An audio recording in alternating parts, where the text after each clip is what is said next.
Look over there, someone's uniform is lying. Yes. Boots. Socks, damn it, combat boots.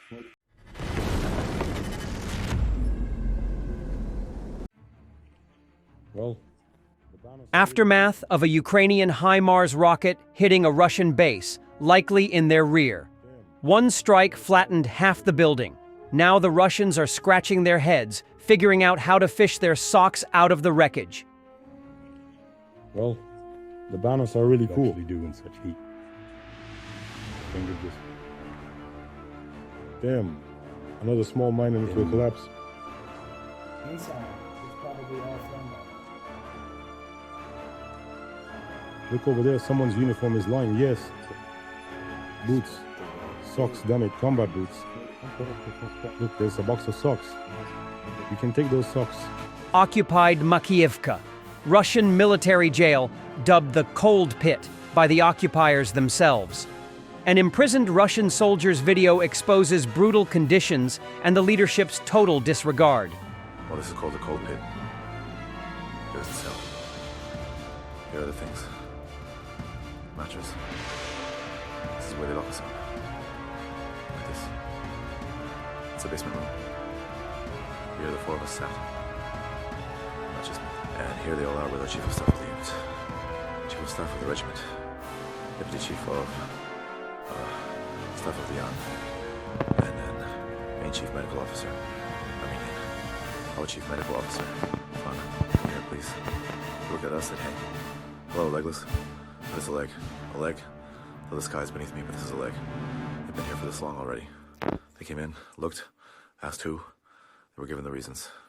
Well, okay guys, it's clear. And they left. They don't give a damn. A Russian evacuation group captured footage of Ukrainian drones striking their equipment on the Road of Death near Vyshnev in the Pokrovsk direction. Upon seeing the video of their own work, the operators from the Ivan Franko group decided to share their perspective, showing the battle through the eyes of the drone that was involved. Ukrainian drones have become a significant threat to Russian infantry, inflicting substantial casualties and psychological distress. Recent reports indicate that tactical drones are responsible for approximately 2/3 of Russian losses, demonstrating their effectiveness on the battlefield. The constant presence and distinctive sounds of these drones have heightened fear and anxiety among Russian soldiers as they face relentless aerial surveillance and attacks. In one notable incident, Ukrainian forces utilized drones to decimate a convoy of Russian troops in the Kursk region, showcasing the precision and lethality of their drone operations. Russian troops tried to break through the defense of the 110th Separate Mechanized Brigade in the Donetsk region. The brigade's press service published a video of the attempted assault. The brigade's aerial reconnaissance spotted the enemy before the offensive started, west of the village of Rozdolna. The Russian assault group could not figure out in which direction to attack, so they cut circles on the equipment, thus disguising their own forces and making noise. After the direction of movement was chosen, artillery began to fire on the Russian troops, as the defenders had time to aim and fire at the equipment. Along with the first convoy, aerial reconnaissance detected the movement of the second convoy of vehicles. The enemy vehicles were actively moving without slowing down.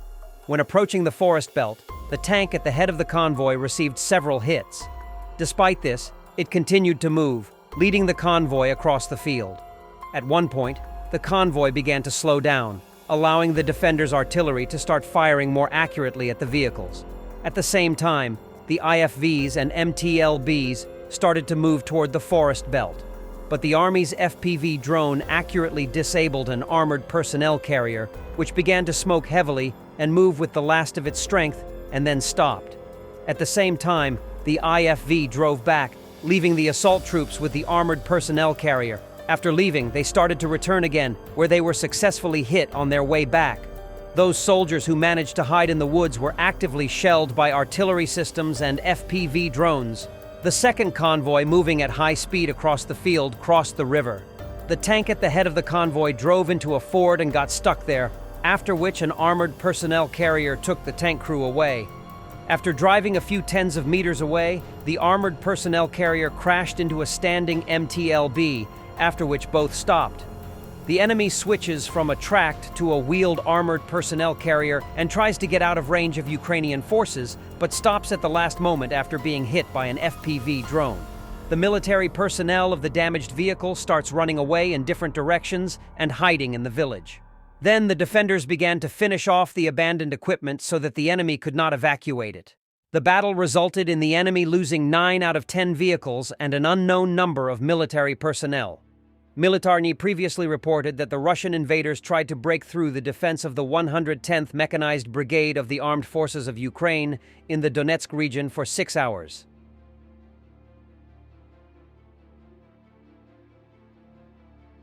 The Ukrainian Defense Forces destroyed a Russian 240mm heavy self-propelled 2S4 Tulip mortar in the southern front using drones. The corresponding video was published by the 426th Separate Battalion of Unmanned Systems, which is part of the Marine Corps. When each soldier knows his task and each unit works as a single mechanism, the enemy has no chance. Effective cooperation between the units of the Ukrainian Defense Forces in the southern direction helped to destroy a Russian 240mm mortar 2S4 Tulip, the unit said. According to the published video, the self-propelled mortar was detected by an aircraft-type reconnaissance drone and escorted to a stop at the firing position. After that, the Ukrainian military tried to destroy the installation using FPV drones, but due to the long distance, the connection was cut off before the target, which is why only 1 drone out of 4 was able to hit the installation. After that, bomber drones were engaged to destroy the target, which successfully detonated the self-propelled mortar's ammunition. The 2S4 Tulip self-propelled mortar is designed to destroy enemy fortifications, manpower and equipment with conventional and special nuclear munitions. The 2S4's chassis is a modified Su-100PS PTP chassis and consists of 6 pairs of rubber support and 4 pairs of support rollers. There are guide wheels in the rear of the vehicle and drive wheels in the front. The 240mm mortar is mounted by a base plate frame to the beams on the upper aft sheet of the 2C4 track chassis. The main ammunition of the 2B8 mortar includes 53 F864 high-explosive mines with a maximum range of 9.65 kilometers, weighing 130 kilograms, including 31.95 kilograms of explosives, as well as 3 F2 active-reactive mines with a maximum range of 19.69 kilometers. In addition, the occupiers were recorded using 3 F5 laser-guided corrected mines from the 1K113 complex with a range of 9.2 kilometers. The first appearance of 2 S4 self-propelled mortars on the front line in 2022 was recorded in early April, when they were used in Mariupol to shell Azovstal, the last stronghold of the city's defenders. In total, since the beginning of the full-scale invasion, the Oryx project has recorded the destruction of 55 such systems. Thanks for watching, and don't forget to subscribe. Also, if you want to support Warthog Defense, please become our member and get early access to new videos, exclusive members-only videos, and become administrator in comment section. The membership link is in the description. Every day. We had a guy last week, it's 6 rescues in 6 days. You know, he's doing the job every day.